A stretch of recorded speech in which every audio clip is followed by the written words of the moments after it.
Hey everyone. I just thought it was about time to do a video on how to free flight train your parrot or how to go about it. Now, the reason why I felt I had to do this video is just because I've been having a lot of messages come through on the Adventures of Roku, Instagram, Facebook, and the YouTube page about birds that have been lost.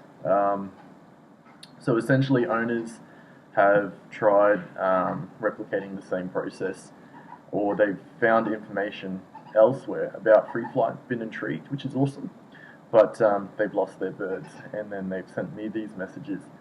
The first two or three, I was just thinking, oh, it's a bit of a sad situation. But when it got up to about 10 or 12, I think it became a bit of a concern, and that's the reason why I'm doing this video now. And for anyone who knows me, I'm a bit of an introvert, and I tend to keep my face out a lot of the things. I just don't like putting myself out there, but after 10 or 12 messages, I thought this needs to be addressed.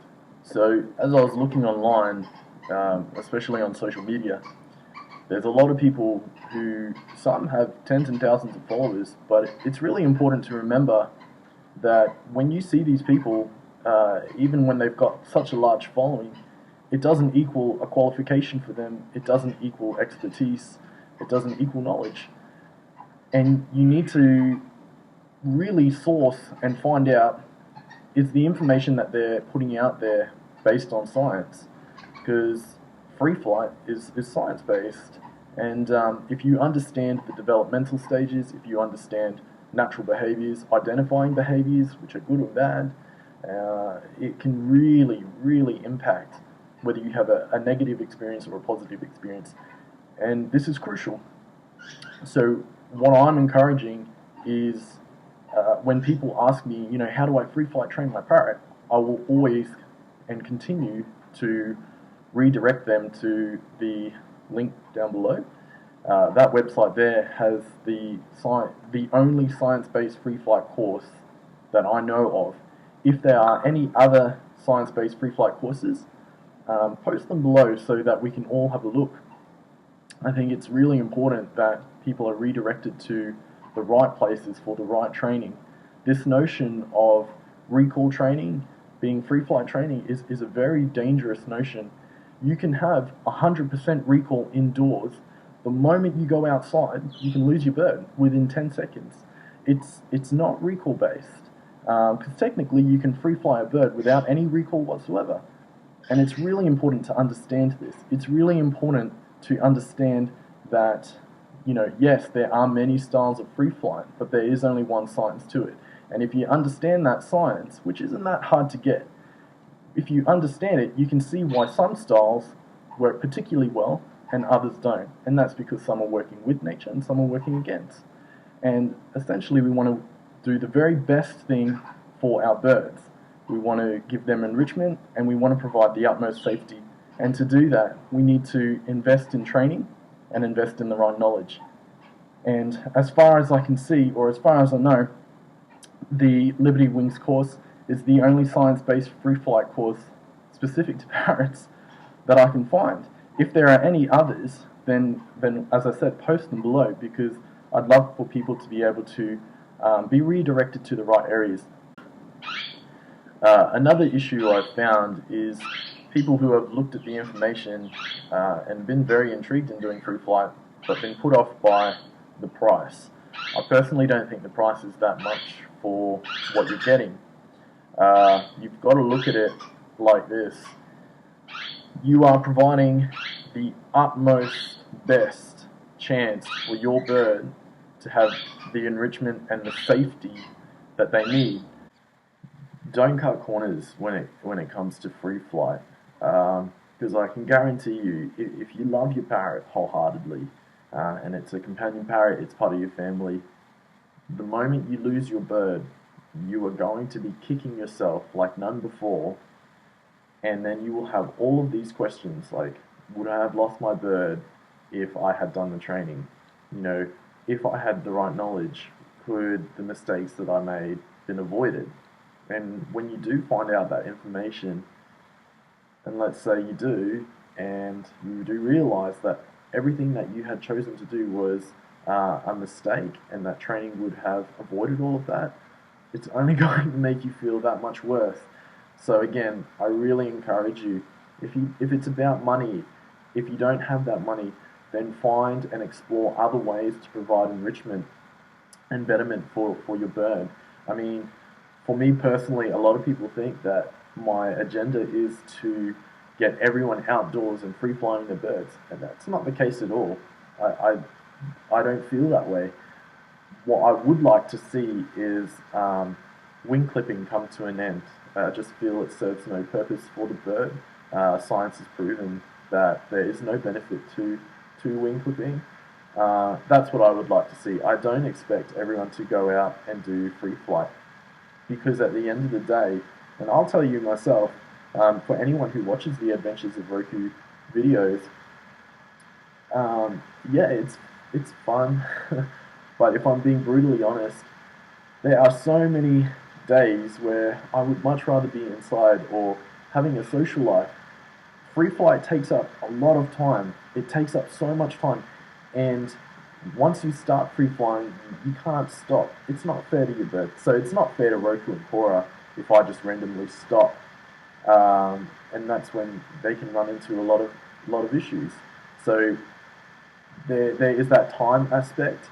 It's not just about, oh yeah, my bird is free flight trained, so I can just take it out randomly whenever I like. You've got to be consistent.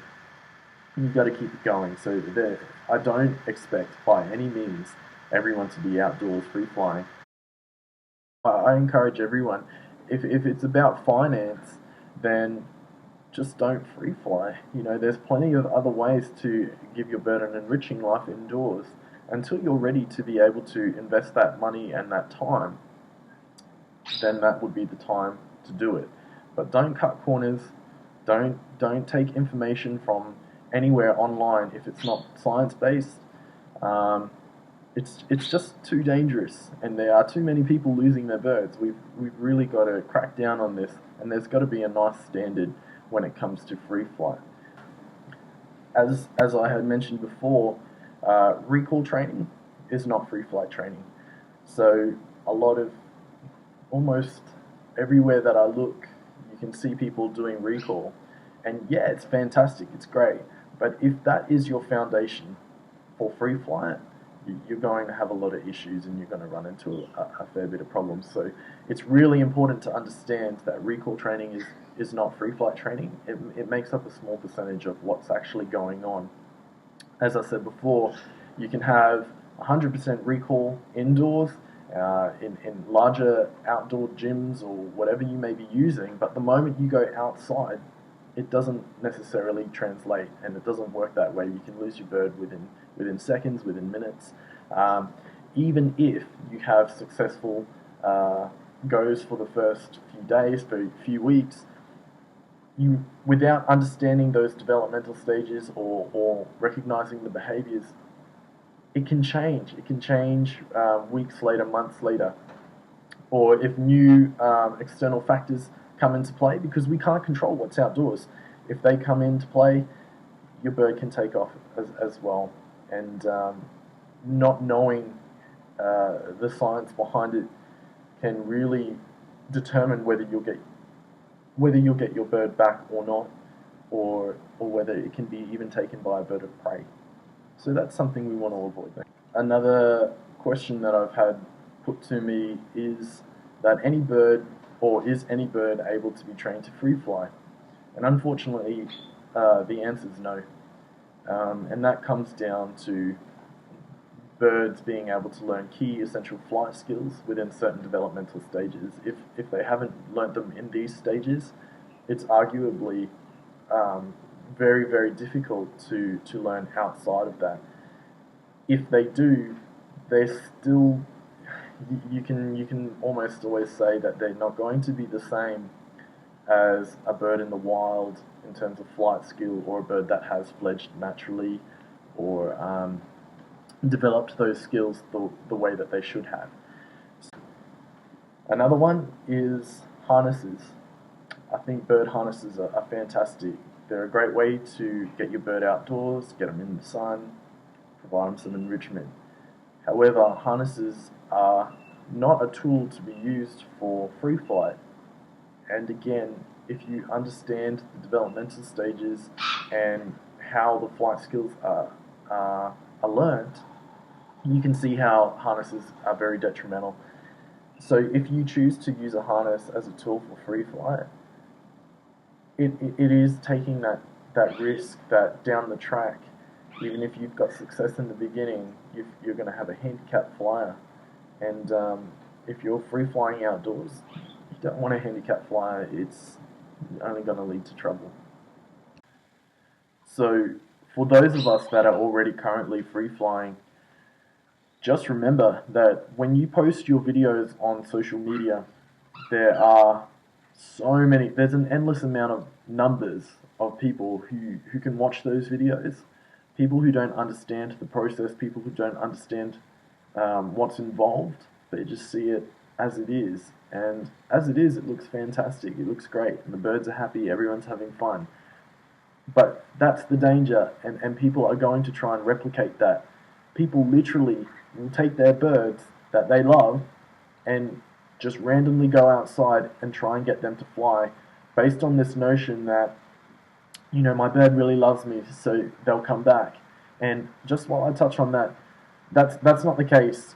When pet birds escape, it's not that they don't want to come back. It's just that they can't. They don't have the confidence, they don't have the key flight skills to do so.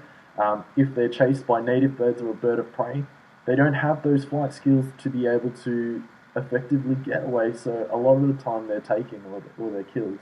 And as terrible as that is, it highlights the importance of why we must encourage and redirect to the right areas and the right training and the right knowledge.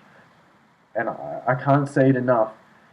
Just because there are people on social media who have a large following, it does not equate to a qualification or knowledge. It does not mean that their practices are the right practices. We must always ask and explore, is what they're doing science-based, or is it just based on some information that's been put out there and they're just getting lucky for now until something goes wrong? And I have seen on social media where things have gone wrong for these people, and it's terrible because it can be avoided, and they would be amazing if they had the right information. So just remember that our birds are like our family. We love them unconditionally. It's your choice not to do the training. It's your choice not to invest in the right knowledge. However, if you do that, it's on you if your bird is lost. It's on you if your bird is taken by a bird of prey, or if it gets harmed or killed in any way. That's on you. I'm not saying that if you do the training, it's 100% safe, nothing will happen to your bird. What I am saying is, because we love our birds and because we want to be responsible bird owners, we need to ensure that we are providing the very best standard. We are giving our birds the very best chance of survival and enrichment and safety. That's what we want to do, and that's what we want to promote. So I highly recommend going to the website below. And as I said before, if you know of any other science-based free flight courses, post them below.